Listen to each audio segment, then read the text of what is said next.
అనంతపురం జీజీహెచ్లో అనుమతించిన బెడ్లు 560 ఉన్నప్పటికీ ఫంక్షనల్ బెడ్స్ 1348 ఉన్నాయని మంత్రి సత్యకుమార్ తెలిపారు. జీజీహెచ్పై శాసనసభలో ఎమ్మెల్యేలు దగ్గుపాటి ప్రసాద్, పల్లె సింధూరారెడ్డి అడిగిన ప్రశ్నలకు మంత్రి సమాధానాలిచ్చారు. సర్జికల్ బ్లాక్ నిర్మాణాన్ని త్వరితగతిన పూర్తి చేస్తున్నట్లు వివరించారు. ఆసుపత్రిలో సీసీ కెమెరాల నిర్వహణ, పారిశుద్ధ్యంపై వివరాలు సేకరించి ఏమైనా అక్రమాలుంటే చర్యలు తీసుకుంటామన్నారు.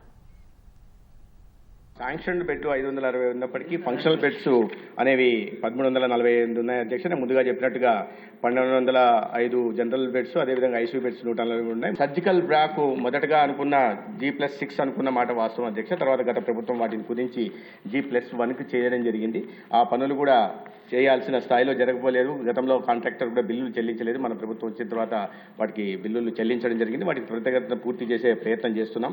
ఎంసీహెచ్ బ్లాక్కి అడ్మినిస్ట్రేటివ్ శాంక్షన్ అయితే ఇవ్వడం జరిగింది, కానీ 2020లో అడ్మినిస్ట్రేటివ్ శాంక్షన్ ఇవ్వడం జరిగింది.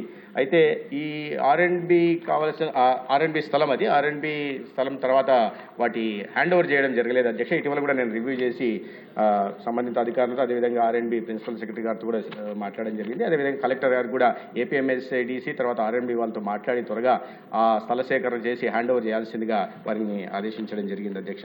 తర్వాత క్రిటికల్ కేర్ బ్లాక్కి కేంద్ర ప్రభుత్వ నిధులతో వస్తున్న పీఎం అభిమ్ కింద వస్తున్న దీనికి నిర్మాణ పనులు త్వరితగతి జరుగుతున్నాయి. తొందరలోనే రాబోయే 3 నెలలు వాటిని పూర్తి చేయడం కూడా జరుగుతుంది అధ్యక్ష. మెడిసిన్స్ గత ప్రభుత్వం దాదాపు 1000 కోట్లు బిల్లులు చెల్లించకపోవడం వల్ల ఇనిషియల్గా ఇబ్బందులు ఉన్నమాట వాస్తవే, కానీ వాటిని అన్నింటినీ స్ట్రీమ్లైన్ చేయడం జరిగింది.